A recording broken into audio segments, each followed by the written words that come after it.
So I surveyed over 6,000 people to see which Five Nights at Freddy's games are the most popular and which are downright hated. Let's check it out. After several years from the initial release of the original Five Nights at Freddy's, we've gotten numerous sequels, spin-offs, and spin-offs of spin-offs, with different locations, genres of gameplay, and of course, different levels of quality control. So in this video, after surveying 6,008 people, we will be taking a look at the statistical scientific answer to the age-old question of which FNAF games are the best and worst. Unlike my previous video on Cuphead bosses, this time the survey was a lot more straightforward, with each participant just giving a simple rating from 1 to 10 for each game in the series that they have played based on anything they experienced, from gameplay to lore to just general satisfaction and everything in between. And in case you missed this survey, head on over to the link in the description where you can take part in the next one. Oh yeah, I also got my pal AstralSpiff with me today, so be sure to say hi to him down in the comments and let us know what should be voted on next. Anyways, with all that said, boop that like button below. Let's see which FNAF games are considered the best and worst among the masses. Alright, so kicking off the list at the absolute bottom of the barrel, we got the second newest entry in the series as I make this video, Security Breach Fury's Rage, which got the lowest average score of just 3.89. To get a clear picture of just how unfavored this game is, nearly 1,100 voters gave it a score of 1 out of 10, and only 145 gave it a perfect score. It shouldn't be too surprising to see this game not favored as much as the rest, considering it's a spin-off title made in the genre of a 2D beat-em-up game. Although I don't agree with people thinking it's a 1 out of 10 worst game ever, it is pretty short and slightly repetitive. But that's kinda to be expected of a spin-off title that was quickly developed by Scott Cawthon solely as a sort of apology for having FNAF Security Breach's release date delayed. This was also the game that was played by the fewest number of people who took the survey. I'm one of those as well. When I did my all FNAF games marathon, I didn't even consider this game because I completely forgot that it existed. Not a horrible game, but compared to some of the others, I can see why it's the lowest ranked here. One game that I'm surprised that ranked higher than Fury's Rage is the next one, FNAF Special Delivery, the AR mobile game that comes in at number 12 with an average score of just barely missing the 4 mark at 3.94. Now, personally, I've never played this game before, as it never struck me as my cup of tea, and I'm not much of a mobile gamer in general, so I don't have anything really to say about it myself. But despite its 4.4 star reviews on the Google Play Store, from what I've heard, it has all the mobile game monetization practices that you'd assume that it has.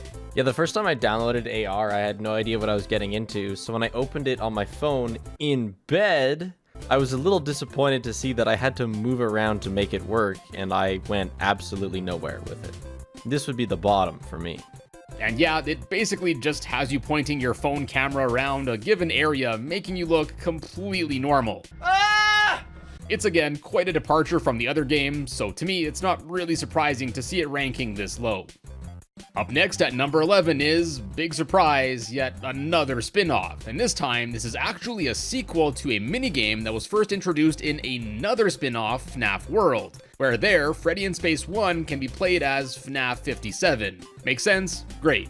I'm not sure there were many people that were clamoring for a sequel to that 2D Metroid-style shooter, but if you're a big fan of those games, then you might like this one. But it looks like there aren't very many of those people, as Freddy in Space 2 got a score of only 4.09, with 1,134 out of 4,430 voters giving it a 1 out of 10. This is the most 1 out of 10 scores given to any game here. In fact, just about half the voters gave this game a score of 3 or less. Ouch. Just like the rest of the game so far, Freddy in Space 2 is another big departure from the rest of the mainline series, and much like Fury's Rage, it certainly is another experimental game that Scott Cawthon had whipped up, seemingly as a passion project. That said, I think it's still a fun little game if you're a fan of this genre of games. Now up to the top 10, stepping away from spin-offs. We have our first main series entry here with Five Nights at Freddy's The Third. It's the game most people consider to have the weakest gameplay, and this game is apparently the definition of mid by the fan base, as it scored an almost perfect middle score with an average rating of 5.09 out of 10. I myself am also not a huge fan of this game, and that may certainly be a skill issue, but I just found it pretty overwhelming with all the stuff that you have to do and having to reset the ventilation, and not being able to actually close the door to the office and the phantom jump scares, and yeah. But on the flip side, I've also seen many people claim that this game is too easy once you figure out the methods to keep Springtrap trapped in the vents. There's also only one animatronic in this game that's actually a threat, and no extra custom nights after you beat the game normally, and those alone may make this game less appealing than many of the others, especially following the absolute bangers that were the first 2 games in the series. Up next is the latest release in the series as of the making of this video, FNAF Security Breach, which got an average score of 5.7 out of 10. And while FNAF 3 had a much nicer curve with most voting in the middle of the pack, Security Breach appears to be much more polarizing, with a weird looking curve and almost the same amount of people thinking it's 1 out of 10 trash as there are people thinking it's a 10 out of 10 masterpiece.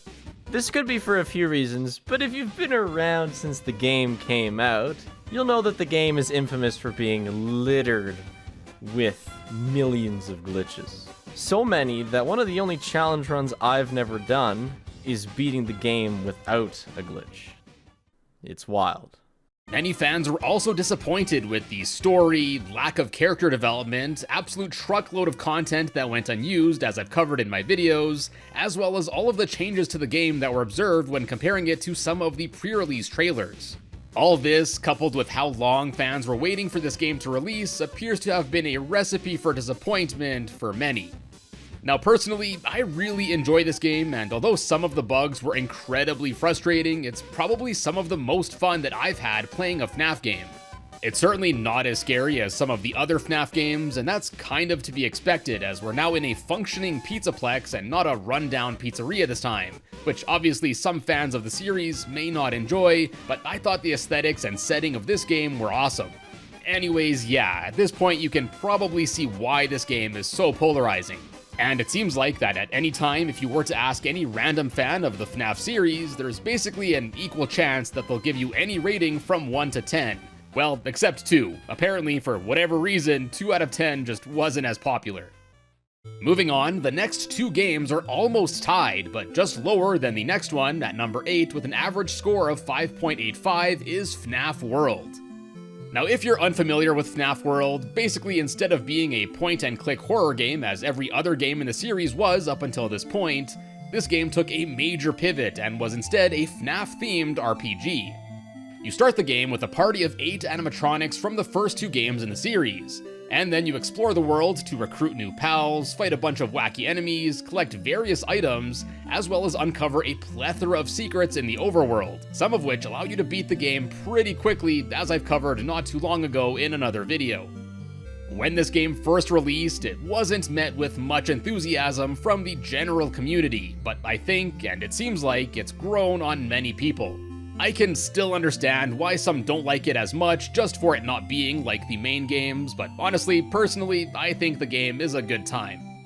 I gave FNAF World a 10. It deserves a 10. Next, right in the middle of the pack at number 7, just barely squeaking past FNAF World is Five Nights at Freddy's 4, with an average score of 5.86.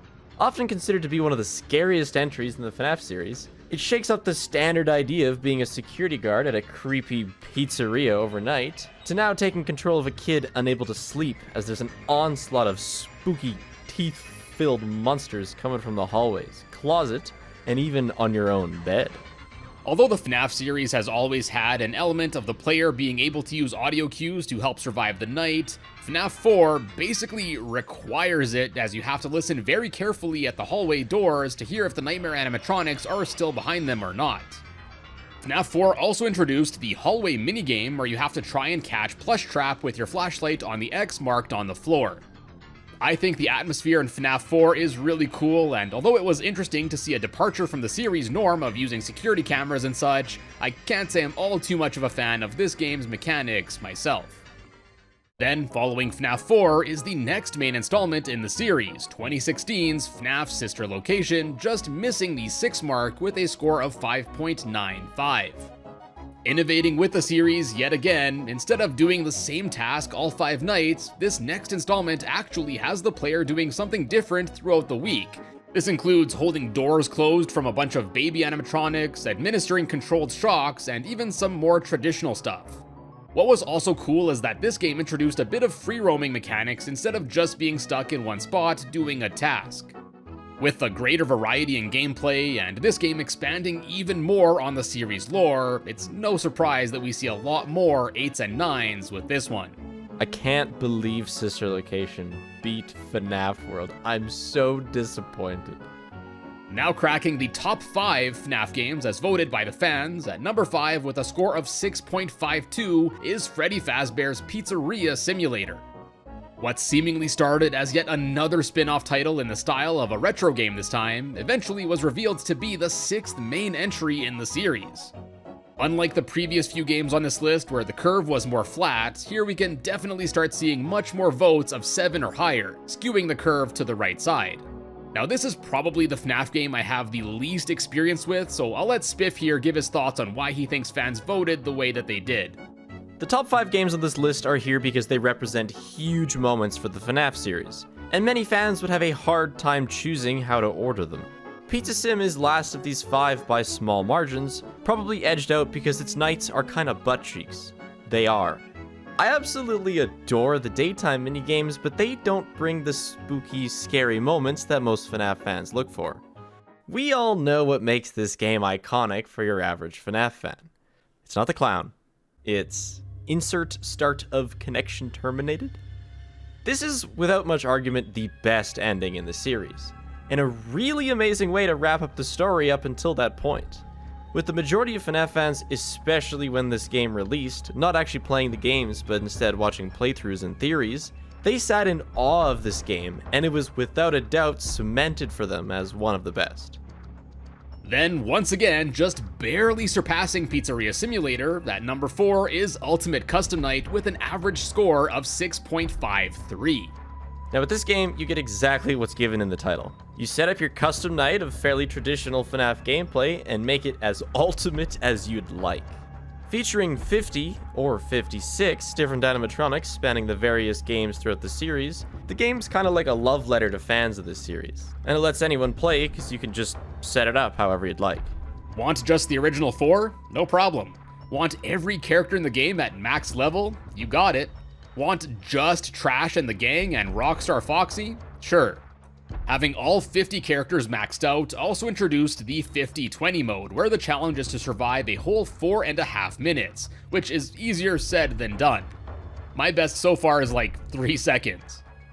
And I guess this game did something right, as over 1 in 4 voters considered this game to be either a 9 out of 10 or a 10 out of 10 experience. And now, coming up to the top 3 voted FNAF games, the next 2 are once again really close, with FNAF 2 taking up the 3rd spot. Coming off the heels of the sensational release of the first game, FNAF 2 had a lot to live up to, and that, I think it certainly did. Although sort of similar to the first game, FNAF 2 introduced a few new mechanics, including the need to wind up a music box, a main center hallway, and of course the game removed the closable door safety net from FNAF 1, as you now had to deal with vents that you could only shine a light on, and your only defense is putting on a Freddy mask to disguise yourself should an animatronic break in. Additionally, although at first this appeared to be a chronological sequel to the first game, it was eventually revealed that FNAF 2 was a prequel to the first game, taking place about 6 years before the events of FNAF 1. The first FNAF game was already a success, but number 2 basically assured that the series still had much to give, and it really got people excited about the story. There was a surprising number of 4 votes, and I assume that has something to do with how similar the game was to the first, not really doing a ton of things new. It was exciting because it represented the future of the series, but overall kind of just a meh game. And just barely surpassing FNAF 2 with a score of 6.64 is the game that started it all. Although it may not be the most technically or mechanically impressive, I'm sure many fans have a soft spot for the first game in the series. I'm also sure you're all familiar with how this game works. There are 4 main animatronics that roam around the pizzeria, and you got yourself a set of security cameras and 2 doors and 2 lights with a limited power supply to use to protect yourself through to 6 AM. Its simple yet engaging gameplay just seemed to click with many fans, and of course, this game opened up the lore of the series that's still being solved many years later. I'm honestly surprised number 1 didn't win, because it's obviously the most important. But once you figure out the gameplay, it does get fairly monotonous, so I understand some of the low votes. It's absolutely wild to think that it was almost 10 years ago that this game took the internet by storm with a lasting impact that's still going strong even to this day. And finally now, closing out the list at the number 1 most popular and enjoyed Five Nights at Freddy's game, we're left with FNAF Help Wanted. And this game got by far the most 9s and 10s out of 10, resulting in a final score just shy of 7 at 6.98 out of 10. That's quite the trend line we got going on here too. Originally released as exclusively a VR game with more traditional non-VR play added eventually, the game's essentially a greatest hits of the series so far, featuring not only various mechanics from prior games, but also quite a few new ones as well. It's really got it all, and the variety in the 40 playable games is unmatched in any other game in this series. And for marathon runs, it's by far the game with the most content, taking way longer to beat start to finish than any other of the games. And if all of that wasn't enough, there's also extra DLC that was released for this game, the Halloween-themed Curse of Dreadbear, which added yet another 10 more new minigames to Help Wanted. Although I've personally never played the game in VR, I can only imagine how much it improves the immersion with this game. But even in the non-VR flat mode, I think this game truly is the ultimate celebration of all of the FNAF games that came before. So I'm not surprised at all that over 2,000 people consider this game a 9 or 10 out of 10 experience.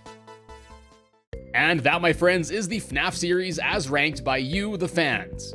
While it is interesting to see the general trends in the community for all of the games, at the end of the day, what games you like and dislike the most should be all that matters to you.